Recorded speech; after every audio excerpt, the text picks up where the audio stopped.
One.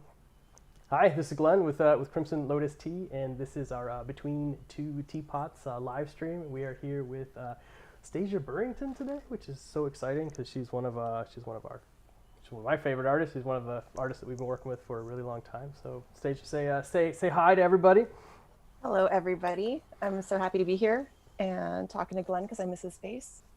It's been a long time. It's been a while, yeah. Either we're in China and you guys are here in Seattle, or there's a global pandemic, and we just haven't We see each other online, but it's been a few years actually. So yeah, because when we did tea tastings in Burien, you would come by every now and then because you live fairly close to there, and then you had some of your art on display in that tea shop and at the gallery there, and that was probably the last time because then we went to China, and then we came back and never had a chance. We had meant to meet up last year or something, but then with kids and everything. So anyways, we're gonna be drinking Daydream, and Stasia's cats might join in on the video. Here's Kiki.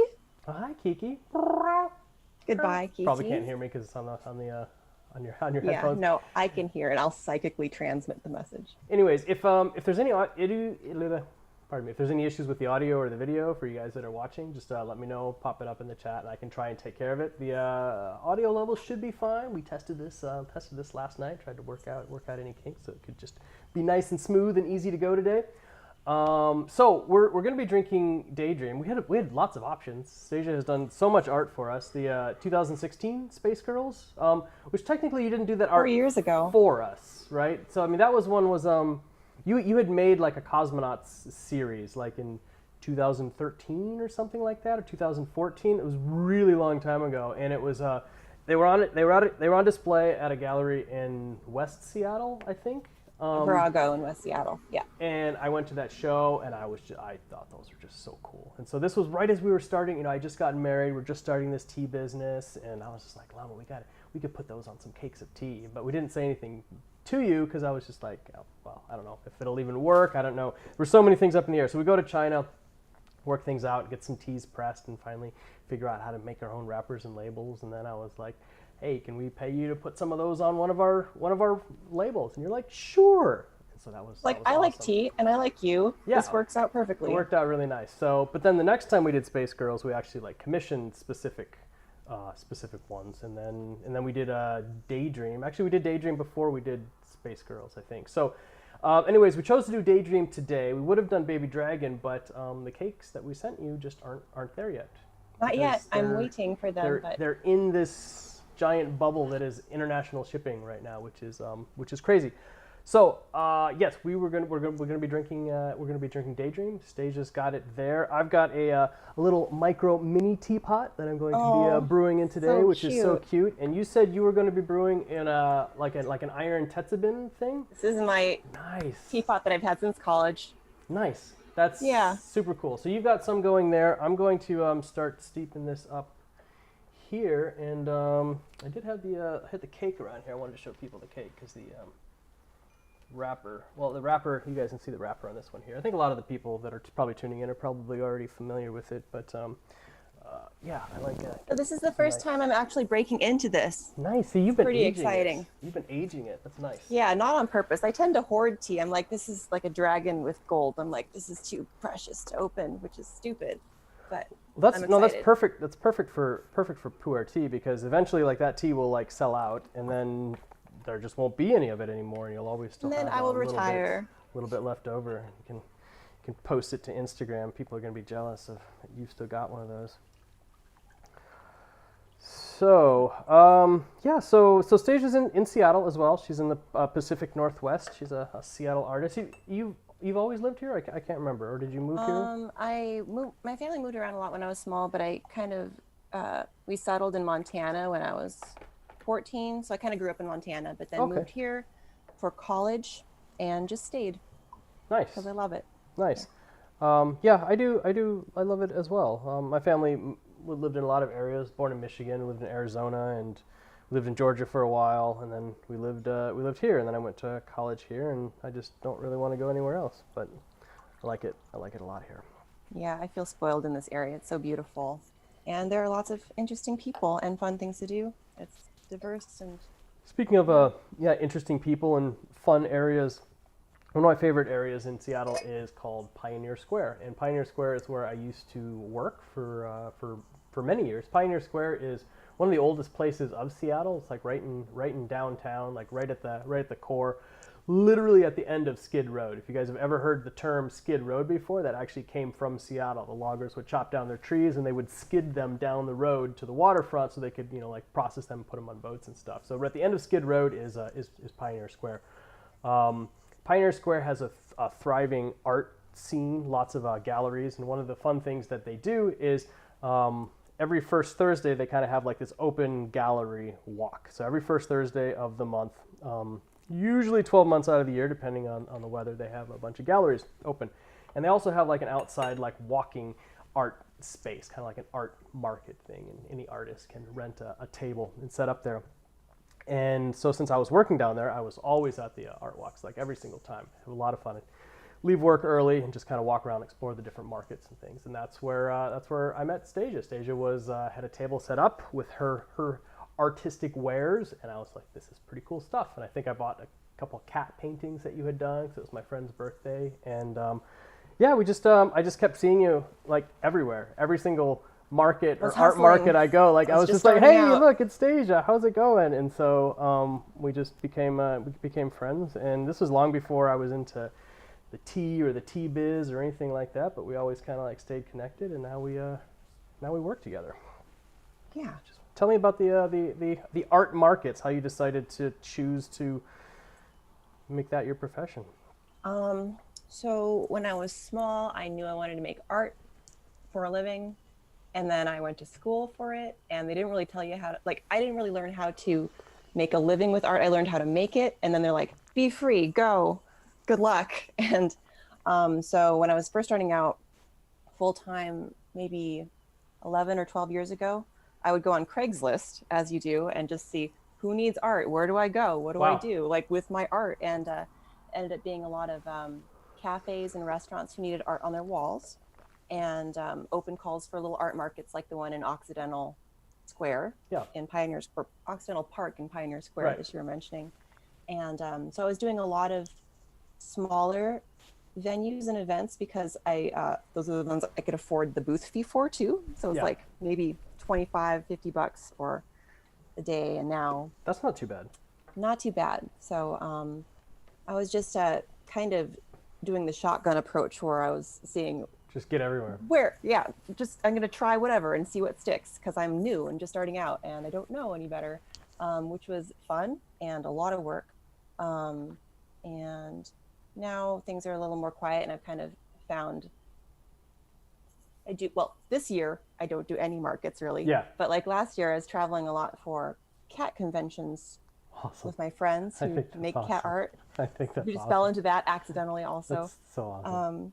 And I don't know. I guess it was kind of an organic process of wanting to make art and wanting to get it to people and wanting to pay the bills.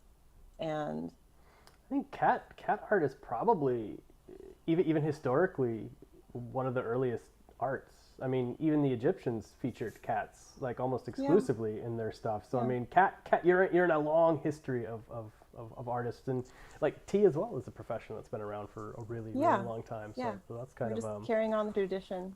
That's kind of awesome. Cats when we were chatting last night, you mentioned that you didn't really realize how busy you are until like a year like this came around when you can't actually go out and do things. Yeah. That's because we found the same things. Like we didn't, now that we don't really go anywhere, we find that it's kind of put it into perspective actually how busy our lives were. And one of the things we did like to do is like hosting tea tastings at our home, which is something we can't do now, which is what these online live stream videos have been very nice to have. So we've got somebody. Kolya is from Germany. It's too late for them to drink pu'er tea, but they're going to.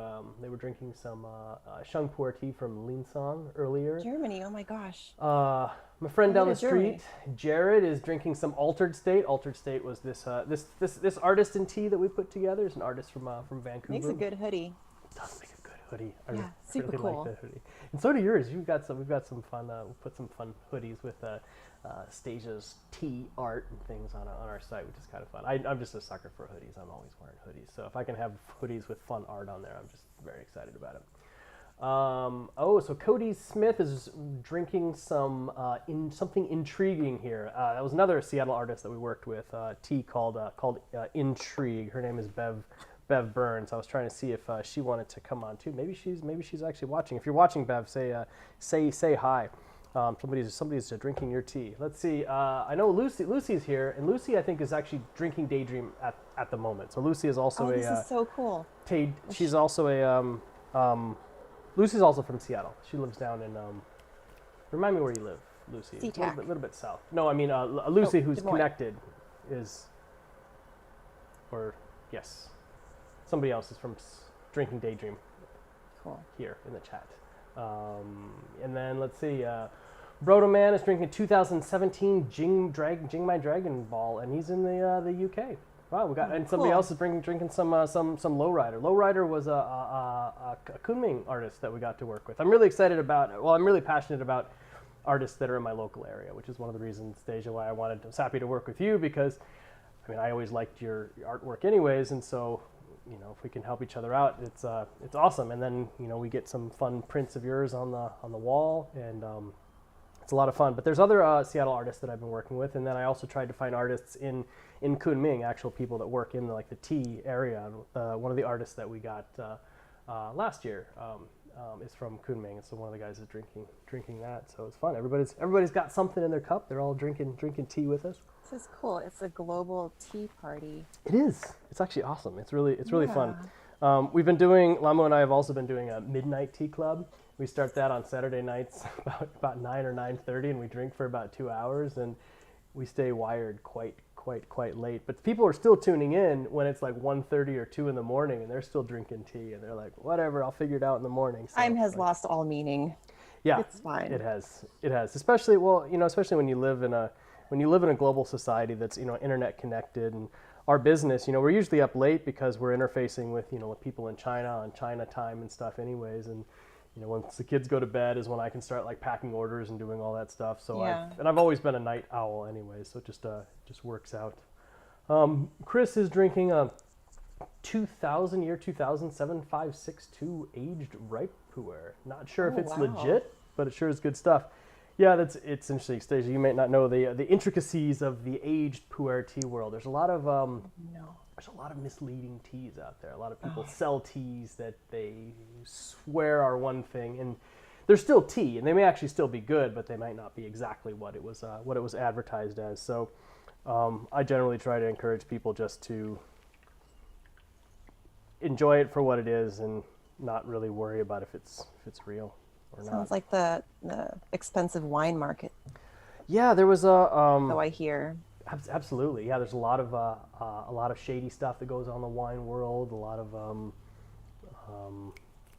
fakeries and stuff. There was an interesting YouTube documentary, or not YouTube, but it's Netflix that I watched a couple months ago or something. And it was really interesting how many parallels there were for that. Do you dabble in the world of high-end wines as well?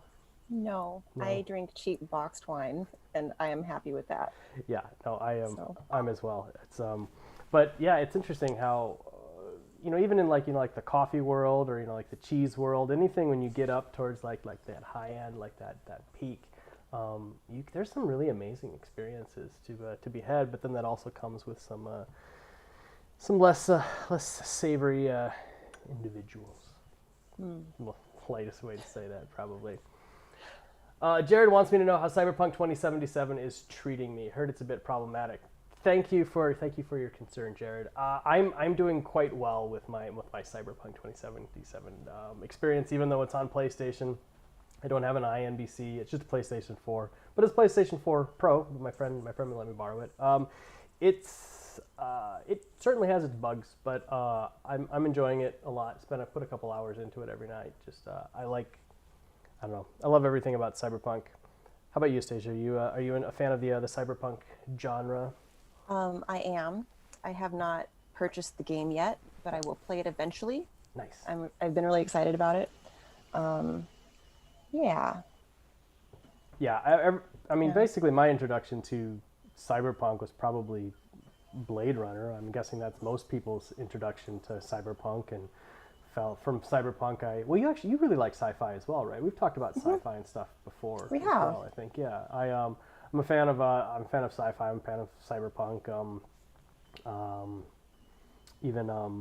Like Neuromancer after that, or like Johnny Mnemonic. That's actually kind of funny. Johnny Mnemonic is Keanu Reeves, and now Keanu Reeves plays a Cyberpunk character whose name is also Johnny Silverhand in the game. Oh, that's right. He's in the game, right? Yeah, and he so it's funny because Keanu Reeves runs a motorcycle company in the real world. It's called Arch, and the motorcycle brand in the game is also Arch, and the bikes look just like his. So it's kind of, he probably worked in some special marketing angles. They're nice Easter eggs.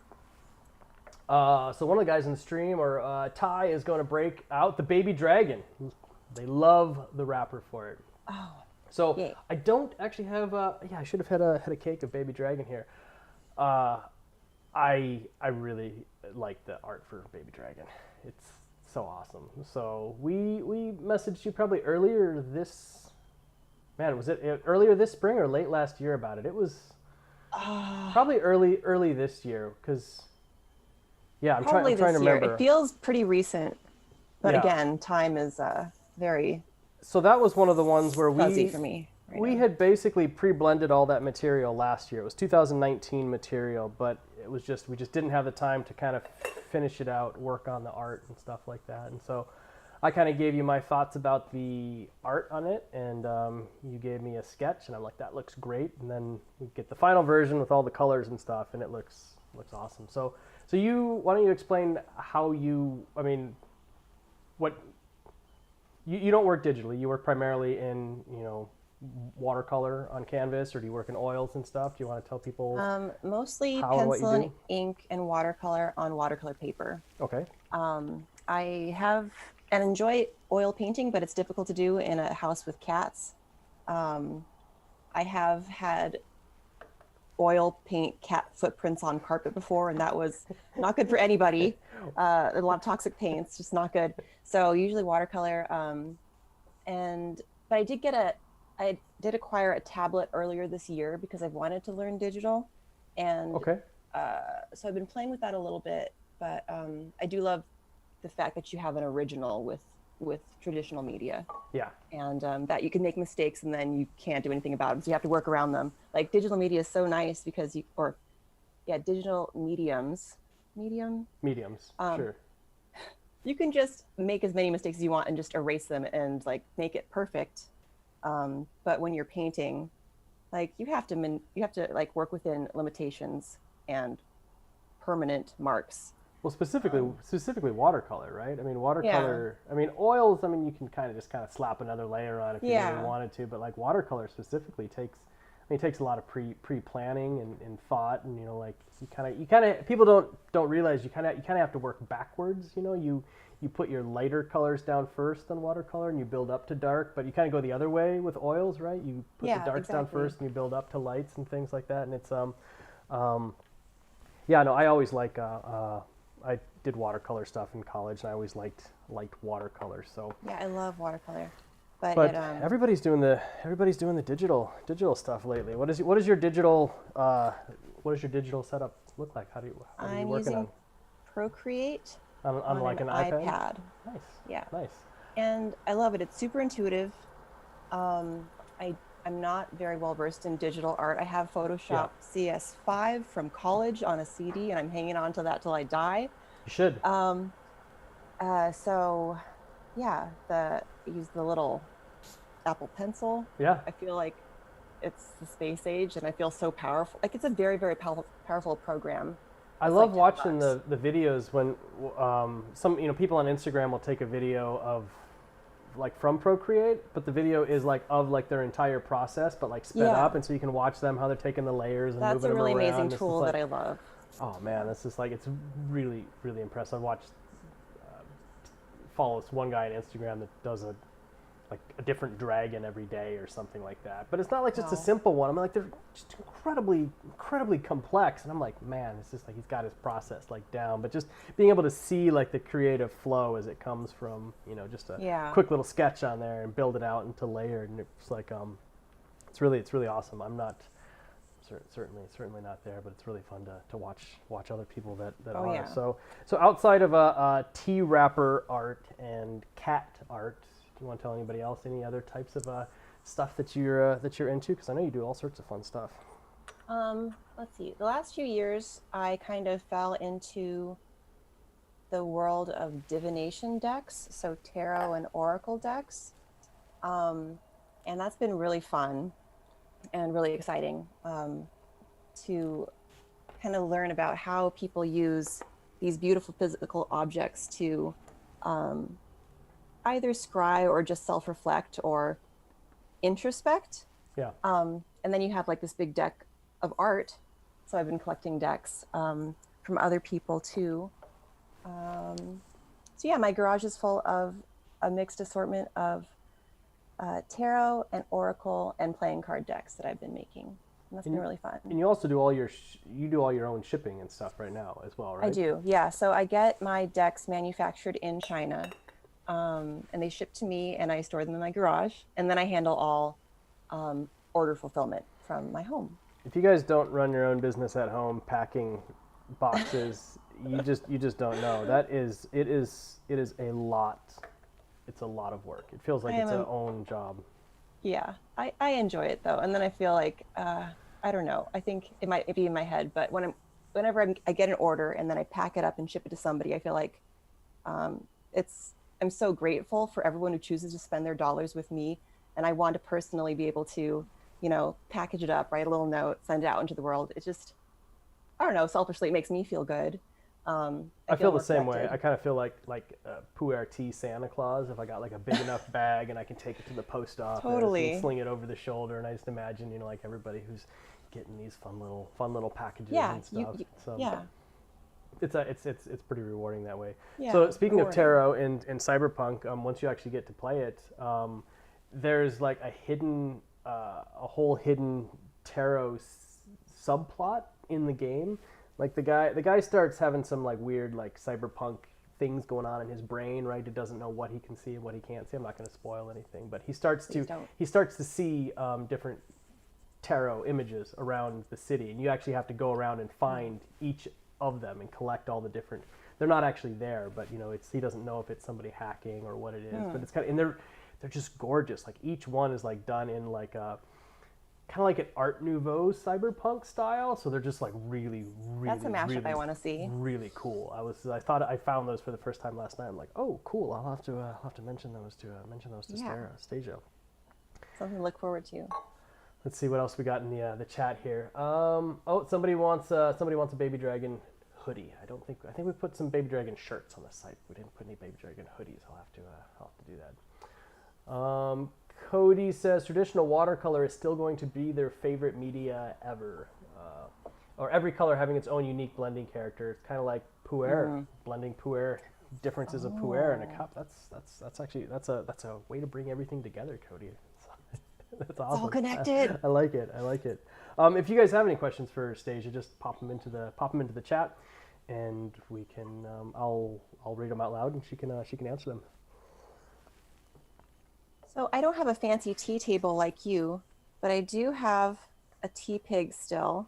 Nice. You got that tea I'm pig feeding. From us. Yeah, from you. Awesome. And it's so cute. Yeah. Chris wants to know, is there anything unique or out of the ordinary when designing tea wrapper art compared to other designs for other formats? Well, it has to look good in a circular shape, which is kind of unusual. You know, mostly we see rectangular or square art, probably for framing purposes and for digital media purposes. You know, Instagram's got the square frames come in these sizes. So designing for a circle is not, I think that's the main difference. But then you fold it out and it's a square anyway. So it's not like a huge leap. It's just keep everything in this space. Right. And so a lot of it was, I think me wanting to have the art portrayed in a certain way on the wrappers. So for this one here, I mean, you guys can actually look. So I mean, I just had you make like a traditional. This would be like the traditional, like what, 8x5 or whatever, 8x10 or something that you work in, and then I just kind of like dropped it on there, and it got a little bit of that effect, So I mean, I communicated. I was just like, okay, well, I want like the core of it to be like nice in this circle. And I think I like sent you like some templates or something, right? That kind of showed like how things like fold up and work around. Director. Thank you. Yeah, and then make it easy. So this one here actually usually I'll put this on the top, and so the art will usually be this way, and then it'll fold around, and so that it turns around that way. But we kind of like change things up with this one. I mean, there's no real hard set rules about how to do it. In fact, in China, they're only just really starting to do a lot more like fun like art type stuff on wrappers.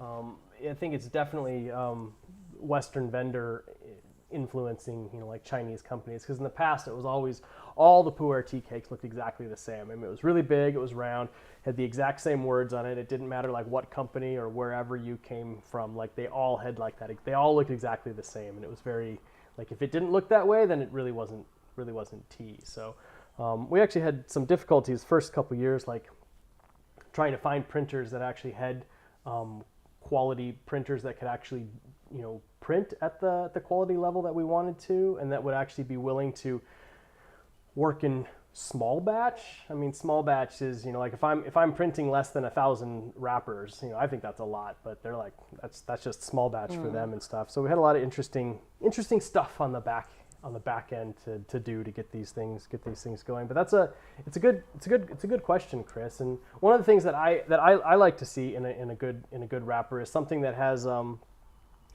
two designs, right? So you got the first design, and then it opens up into the bigger design. Because for me, it feels the same way that like pu'er tea, like you've got your tea, and then you break it open, you steep it up, and the tea tells a story, and I want the wrapper to tell a story. And I also want people who actually get the wrapper, or actually buy the cake with the wrapper, to have a bigger experience than somebody that just buys like a sample of the tea, right? There's something about that cake, because I mean, being able to sit there and hold a wrapper, it's like, and a lot of our customers actually take the art and they cut it out and they paste it and they put it on their walls and stuff, which is super cool to see.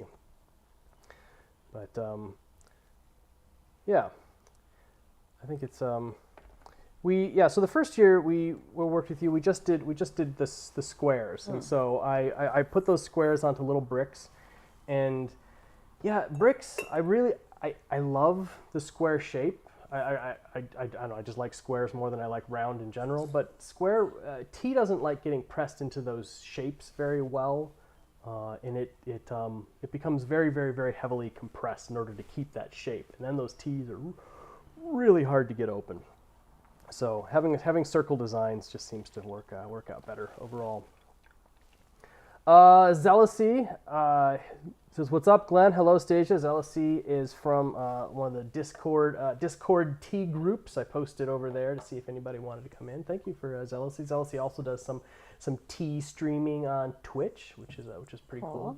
Marina is from Israel, and she says that Daydream is her favorite. Actually, she said favo, but I think that means how favorite. Cool. Hi, Marina.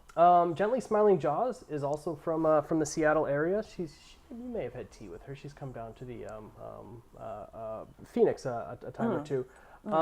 She's brewing up Feist today, which is the Space Girl Feist. Feist was the dark wrappered, or the darker of the two Perfect wrappers. Name for her.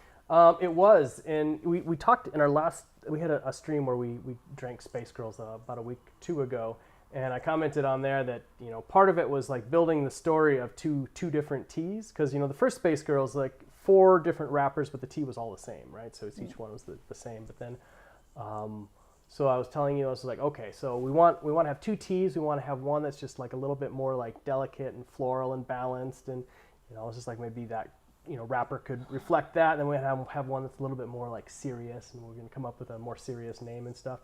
And then the blends just kind of like flipped on us. Like Feist is much more delicate, and like Cosima is just, it's like Iceland and Greenland. It's just like, but like, it wasn't like when we were working with the blends, and it was just like this way here. But then something after like pressing and getting them all up and like aging a little bit, like Feist is just kind of like mellowed, and Cosimo is just like, it's like definitely turned out to be the stronger of the two teas. So that was kind of funny. You can't judge a space girl by her wrapper, I guess, or something like that. Let's see what she says. So Gently Smiling Jaws is brewing up some Feist today, enjoying Stasia's art on the wrapper, loves the baby dragon art, wants to pick up some of that and maybe a shirt when they are able. Awesome. Zealousy also says that Daydream is one of your favorites as well. And so Daydream is it's Daydream 2018. Man, all the years just kind of like run together. Sorry. Yeah, I know it. Daydream was 2018, so that means that we would have been working with you on that in 2017. I'm trying to remember. Wow, it feels like last year.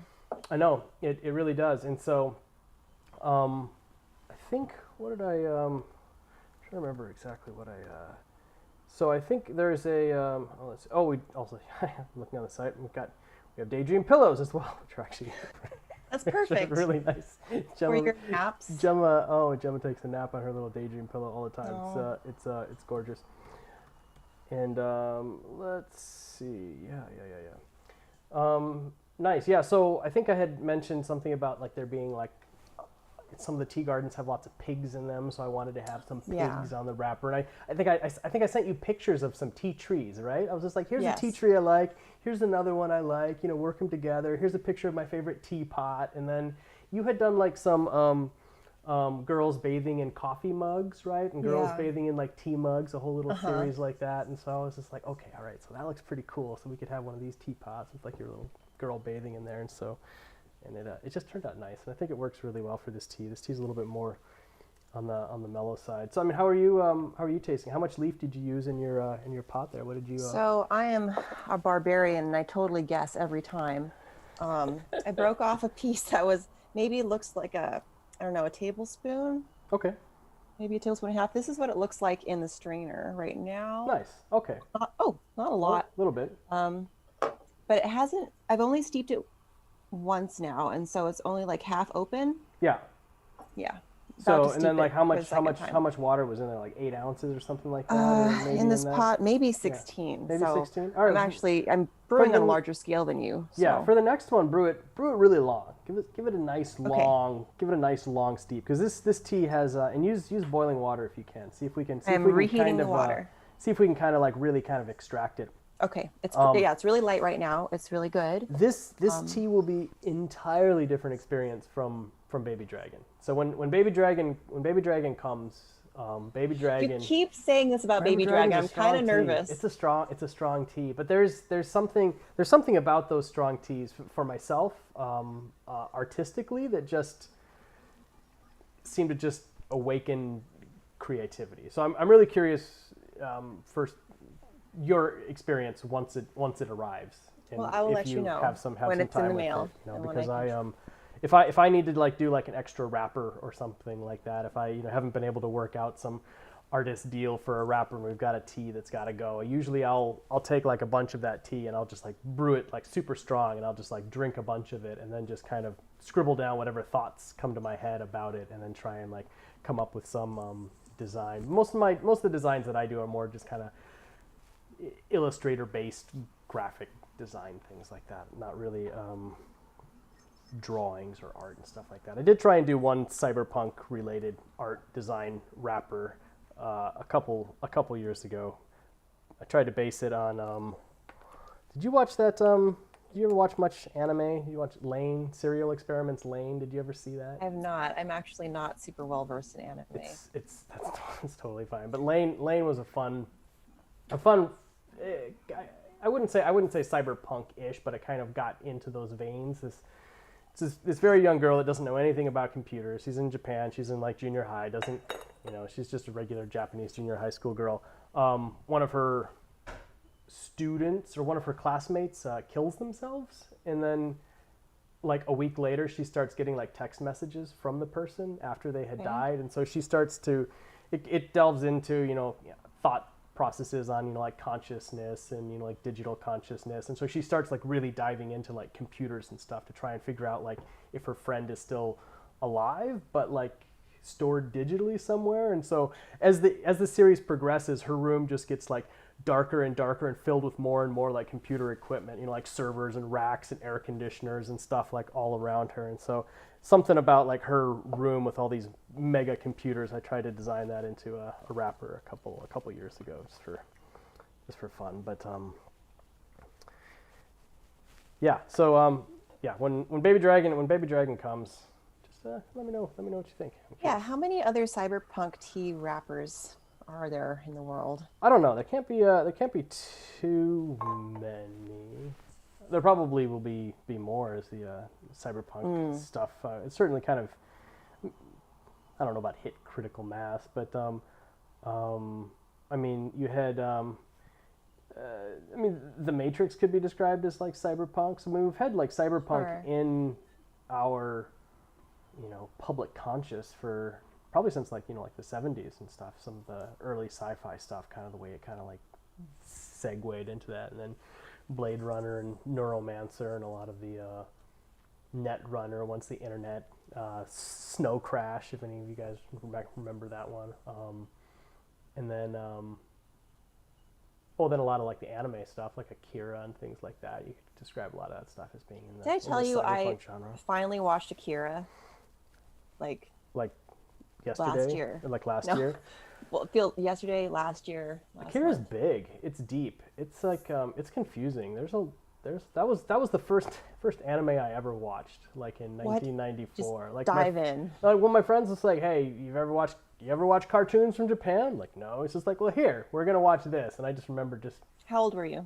18, like freshman year in college, and I remember just being like, what the, like I didn't know anything, but a lot of that design aesthetic and like the bike and stuff. So Art's so good. It really is. There's a pretty cool video on YouTube that's all behind the scenes, original footage of like the artists actually like animating the scenes. You should check it out because it's incredible. Because that was done with like 1984 or something. It was just absurd the amount of quality that they did with it. So what were your thoughts on Akira then? Well, I was just so impressed by the art and the technical drawing, and I just felt like this could have been put out this year. It just seems so contemporary. Yeah. Maybe it's just because like cyberpunk aesthetic is so within our shared consciousness now, but that was like the beginning of when it was, and the scale's huge. So much angst, really cool biker jackets. Oh, I know. All the gore, very cool. Yeah. I really enjoyed it. It was, I don't know what I expected, but it surpassed the expectations. This game is for a reason. I should watch it again. I should have Lamu watch it, because I don't think she's watched it, and I probably haven't watched it fully through since then. It is interesting how, even like Blade Runner, I would say Blade Runner is timeless. I mean, Blade Runner was also filmed in like 1984 or something like that. I mean, it's just, I have this, Lamu has this interesting quirk. She doesn't like to watch movies that were made before the year she was born. I know, that's just her thing. She doesn't care for universe. Well, there's something about, like, modern films have a certain style to them that feels very fresh and cool. And I think she just doesn't like things that look old. I don't know. That's her quirk. So one of my goals is to always find a movie that was filmed way before she was born that I can show her and then have her try and guess like what year it was made. And she was just like, this was filmed in 1998. I'm like, wrong. This was filmed in 1978. And it's just like it's just kind of one of the things I like to do. But yeah, the pacing is so different with older movies. Like I think our attention spans are shorter, or we're just, sure, more accustomed to keeping up with speed now. That was one of the biggest complaints about the new Blade Runner movie, is that like I loved that one. But people complained that the pacing was too slow, and but that was okay because you just kind of floated through that whole gorgeous movie. I mean, every single scene was just gorgeous, and then people were like, "Oh man, that's not like LA's never gonna look dark and brown like that." Well, 2020, like everything looked just like that for a long time. It's kind of funny, but what else? Yeah, Akira's big. I'll have to find a copy of that and watch that with Lamu. So apparently, there in Cyberpunk 2077, there's an Akira style bike that you can get. You can get an Akira style bike, which is such a cool bike. I'm getting behind in the chat here. Well, there was one. Altered Carbon, another awesome entry in the cyberpunk genre. Altered Carbon season 1 on Netflix. Oh my gosh, that was so cool. So cool. Jared says I like my tea strong. I do. I really like my tea strong. I think there's a lot these teas have to communicate, and I kind of like to just kind of get it all in one big rush and kind of filter through it. That's my thing. Let's see what we got. Chris is talking back again about bricks and cakes, different compressions. This surprises me. Finds that cakes are always more tightly compressed than the bricks. Don't have a huge sample size. So Chris, what I'm talking about is when I press a cake, I can press it at whatever compression level I want, and it generally always still stays in the cake shape. But the bricks, if you don't get that brick really tight, relatively tight, it no longer stays square. It just kind of like starts to fold out. It's something about having those hard, sharp edges. So it's possible to have a lot of cakes that are really heavily compressed, but it's very hard to find a loosely compressed brick. But I mean, they do exist. It's just it's just one of the things that makes it difficult when we're actually producing teas and stuff like that. I do like the brick shape, and we've done some brick shape stuff, but I think the cakes, in some ways, cakes make a better experience. Stasia might not know this, but you can also get some bricks. You can make the bricks that basically kind of look like a chocolate bar. They kind of have like the notches and stuff. You know how you take a chocolate bar and you break off the little piece. So they make cake molds, pu-erh tea or black tea cake molds, and you press it in, and then you can just like snap off one little chunk, and then that's the chunk that you brew with, which is kind of fun. What else we got in the chat? It's all about efficiency. If he has any leftover, he can use it to strip paint. Yeah, if I have any leftover tea. Who has leftover tea here? Yeah, usually what I'll do is I'll steep through this a bunch, and then we'll let the baby boss Gemma practice steeping little tea with her cute little hands. Cutest. Post some pictures. I know she's excuse me, she's so adorable. John asks, is there a Snow Crash TV series coming? I don't know. That'd be cool. It'd be cool if there was. Snow Crash is. I really like Snow Crash, especially when I was working for Second Life. There were a lot of parallels between Second Life and Snow Crash and things, which are kind of cool. But did you read Snow Crash, Stasia? No, I haven't. With that one? That one's pretty fun. Probably should. You'd probably like that. It's a Pacific Northwest author, Neil Stevenson. I like his stuff. I've read some of his stuff only recently. Yeah, I think he did Cryptonomicon, and he's a very wordy author. Snow Crash is the longest short story you'll ever read. Like, you could take the first 5 chapters and the last 5 chapters and sandwich them together, and it would be this amazing sci-fi short story. But then there's like 200 chapters in the beginning that just pound you with the exact same thing like again and again. It's my only complaint about it is like it's so wordy, but like the core concept is pretty cool, especially the way he integrates like vehicles and things, which I think it's on my list now. Good. Yeah. You should do it. It's definitely good. Ty is talking about one of our teas called the Chitsupincha. I loved how incredibly loosely pressed the Chitsupincha cakes were. It makes it easy to grab some and head out the door rather than digging into a cake with a knife. Yeah, that's what we try and do. Compression level in cakes traditionally depended on where the cakes were going to be stored, primarily who the customers were. If you had a customer in like Guangzhou, Hong Kong, Malaysia area where it's really hot and humid, they want a really heavily compressed cake that's super tight, so the humidity is harder to get in. But if it's in a drier climate, you might want something a little bit looser so that it ages a little bit quicker. And so for most of the Western market, people aren't really planning on aging a tea for 50 years. So aging a tea for 5 years is probably long. And so we try to like make things a little bit looser so that it ages just a little bit quicker for the Western market. I'm sure this is can you overage a cake? I'm sure you can. I think they basically just get to a point where they just don't really do anything anymore. So I don't know if it really gets overaged, but probably diminishing returns. Yeah, probably, and it depends on like the humidity levels and stuff like that. But yeah, probably. I don't really think it does a whole lot after 30 to 50 years probably. So there are still some that are I don't have to worry about that for a long time. So yeah, you don't have to worry about that. So speaking of uses for teas, do you want to tell us about your kombucha project, your COVID kombucha project? Sure. Okay. So before this year, I never saw myself as being a kombucha brewer, but in February, actually, before we knew how big of a problem this was, I was gifted a SCOBY, so the kombucha starter, the cellulose yeast cake thing in some kombucha liquid. And I took it home and went on Google and tried to figure out what to do. And I had a bunch initially of like really cheap black tea bags that I used to use for sun tea. And they'd just been sitting in my house for forever. So I was like, I'll just go through all that. And so I started making kombucha every week. And then I eventually ran out of that. And then I started going through some of my like loose black tea and loose green tea because I hoard tea. And then I started going through that. And then I ran out of a lot of stuff and realized I have a lot of pu'er that I've been keeping for like special occasions from you, and started using that for brewing kombucha. And I felt like a little bad about it. I was like, is this disrespecting the tea? I'm probably gonna be putting flavoring in it. I'm just dumping a bunch of sugar in it, gonna let it sit. But I was like, I'll do it, whatever. And that's been really fun and really enjoyable. And the kombucha or the pu'er is great because I can just steep it so many times and get so much tea out of it. Yeah. So that was you said you were using Hidden Song for some of the kombucha things. Yeah.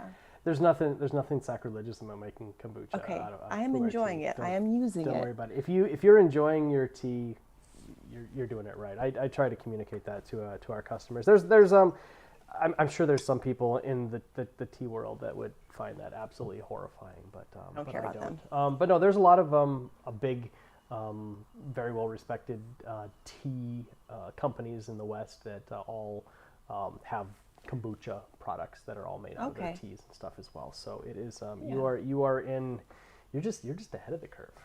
Yeah. Sure. Yeah. But it's become a really enjoyable weekly ritual, just getting out all the big jars and my bottles and like brewing tea and just setting aside a couple hours to, John says he started making kombucha this year too, but they haven't tried it with pu'er tea yet. Well, you guys should. You should make some pu'er kombucha, some kombucha. Is there some fun kombucha? No, it doesn't work. Yeah. No, we'll think so. I mean, even the word kombucha has cha in it. That's cha means tea, so I mean, it just makes sense. Zealousy says he is a fan of the chocolate bar snap on some cakes. Break them open. That actually works out pretty well. I don't have an example or I would show you, but it works out pretty nice. Snap it off. Do you still sell tea knives? I do, and I sell like the best tea knife. I remember looking at them years ago, and they're so beautiful. Oh, those were when I was doing the but I'm different than the now. Damascus. I was doing the Damascus dagger ones and stuff, the Damascus tea knives and things, tea pokes. I have not since we swapped homes. I have much smaller shop space, and so I haven't had a chance to like fire up the forge and make any and then having kids, so I'm just completely running out of time. And then, I have plenty of time after the kids go to bed, but their bedrooms are literally right above my shop, and it's like 9:30 at night, and so it's not like I can just start like banging away on steel at 9:30 at night right beneath their bedroom. So it leads me to find hobbies that aren't so loud at night, like playing Cyberpunk 2077. I can put on some headphones and not even have to worry about it. But I do plan on making some more eventually. We do have some that we had made in China. We had them put our little logo and stuff on there, and it's a really nice, decent shape. We've got them in our sale inventory. They're only $15. Most of these people have them. We call it the Bing Slayer. I need to buy one. You need to get one. We call it the Bing Slayer. I thought that was a pretty good one. Pretty good name. Appreciate your puns. Yes, I do like to. Well, I find you have to have a couple layers of it. You can't be just like right out there with like your puns and stuff like that. So sometimes I like to. It's an art. I hear you. It is. It's an art. That's my art.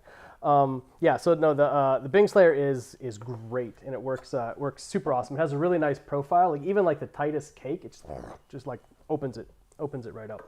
Okay. But I will order one. So do you have any fun new art projects coming up? Anything anything you can tell us about? Oh, let me think about this. New art projects. It's funny because I've been kind of intentionally, well, first not my decision, but slowing down work this year with less travel. Right. And then I'm kind of sinking into this feeling of not having to be busy all the time and not having to have a list of 20 projects. Yeah. And so I'm planning next month to take some time off of work, which I haven't really done since I started, just to like sit and maybe make space for new ideas, because I'm just like so kind of stuck in routine still.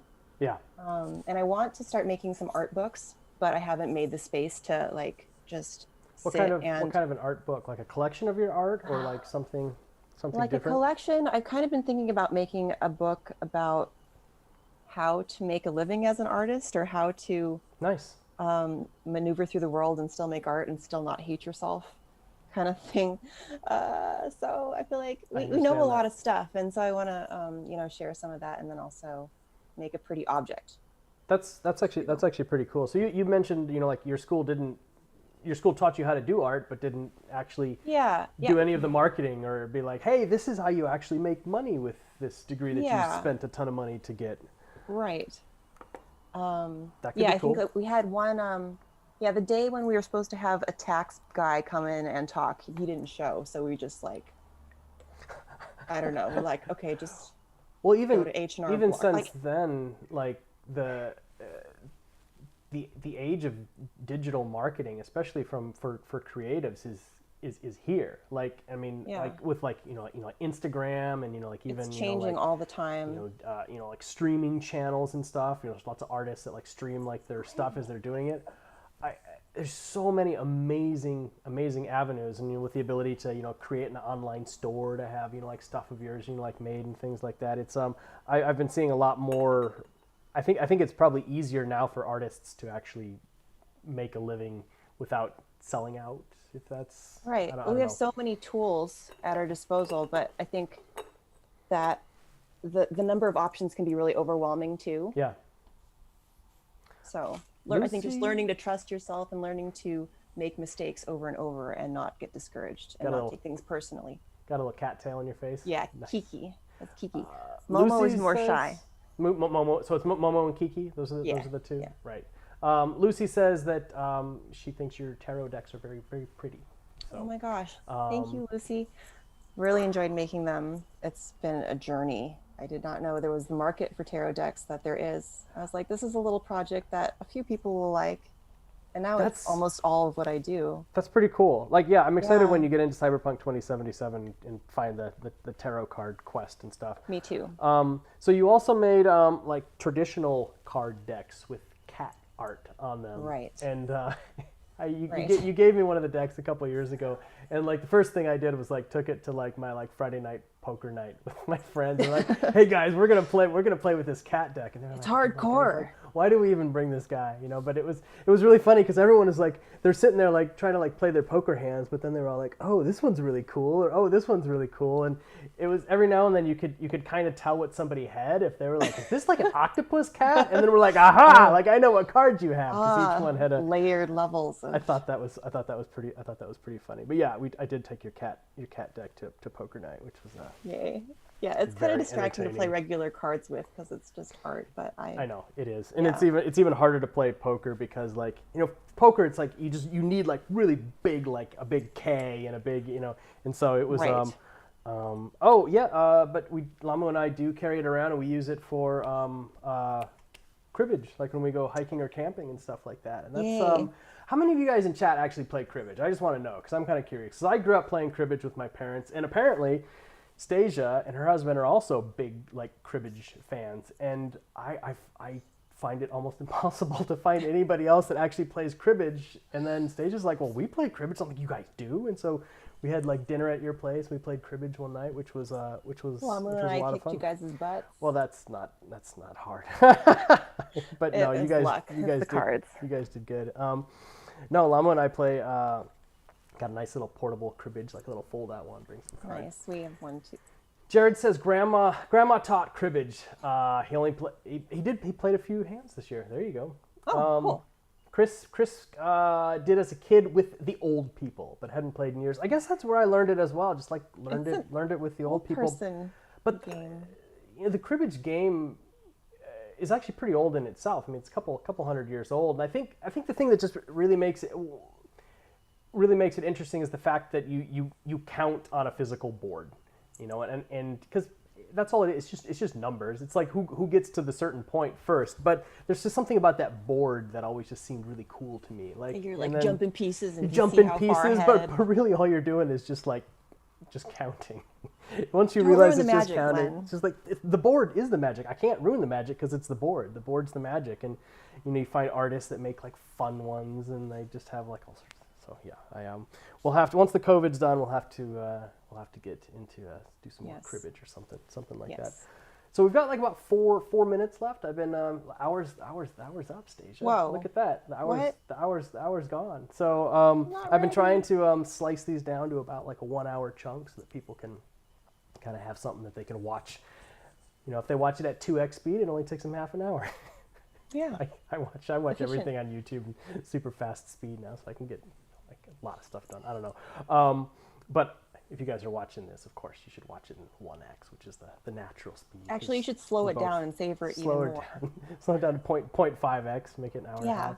Yeah. If anybody has any extra questions for me or Stasia, we got a couple minutes left, and then it'll be done. I'm glad this actually worked out well. Yeah. Thank you to Stasia for being so open to the idea and getting things all set up technically on the back end last night. Yeah, of course. This is the first time I've had my electric kettle in my studio. Maybe I should do this more often. You should. Nice. You should. Yeah. Let's see. Was there anything else? Trying to think if there's anything else we were gonna chat about. Oh, here's a question. Stasia. This is from Chris. Stasia said she has been looking to lean digital and has been living in a COVID world. But has living in a COVID world been a push for the move to digital, or did you just generally want to branch out? It's a great question. Thank you. Well, I generally wanted to branch out. I've wanted to get a tablet for a long time, and finally this year, before COVID even, I justified it to myself and was like, I'm getting myself an early birthday present. I'm getting a tablet, and I'm gonna learn, because I could just postpone this for forever. I think it's time. So it was unrelated. Actually, it's I was excited about it because tablets are digital or portable, right? So you could go elsewhere and make art, but now I'm at home all the time, so traditional art is not a problem. But I love learning new things and trying different methods, ways to play. So unrelated, but fun. Have you been posting any of your digital art stuff to your Instagram? A little bit. I'm like so impressed with how you can't tell if something's digital anymore, I think, unless you're like looking really, really hard. But like all the brushes available now, or you can make your own brushes. I haven't got into that, but the quality with which you can produce digital art is so high that someone would have to tell you, especially if you're looking at it on your phone or your computer. Yeah. I've been posting some. I've been watching some screenshots from, there's like a handful of professional photographers who are now playing Cyberpunk 2077 and using, like, they've got a high-end machine, and they can't work with models right now because they're in the COVID world, but they're taking their online characters or their in-game characters and posing them just purely in engine, nothing additional, but taking really stylized photographs, and you're sitting there looking at them and you're like, I might not be able to tell that wasn't like a real model in a stylized shot. It's crazy the level of quality. High. It's kind of scary. It's interesting. Yeah, deep fakes concern me. They should be concerning. You should definitely always check your sources, guys. Anything you read out there, is this really me right now? Check your sources. Who knows? I don't know. This is actually Lamo in the back room. She's doing a really good. Lamo, you're doing a really good job. Your English accent's amazing. Cody wants to know if planning any tea art projects together for 2021. We haven't talked about it yet, but we might have some stuff. I'm available. Awesome. Just let me know. Because Lamo's always just like, we need more Stasia art. I'm like, we'll work on it. Cool. Well, look at that. It's 3:30. Stasia, this was so much fun. Thank you so much. This was really great. So much. Cheers for doing that. I will cheers you as soon as I figure out how to turn the stream off, and I'll chat with you for a little bit okay. afterwards. All right. Pour that Thank out. you. So, hello, everybody. Thank you so much for tuning in. Awesome. All right, guys. Thank you so much, and you guys can check out Stasia's stuff at Stasia. It's just Stasia Burrington on Instagram. That's your your thing. Okay. Yep. Awesome. Cool. And I'll link that in the. I think it's actually probably already linked in the description there. So you've done everything. People are saying thank you for the thanks for the stream. We'd like to see more of these. Wait, we do have more of these coming. I think next Wednesday is James from TDB. James is a pu'er tea review expert. He has his own YouTube channel, so we're gonna have him on here, and he and I are gonna drink some tea and chat about it. So awesome. All right. Thanks everybody. Thanks Stasia. I'll see you guys. Bye.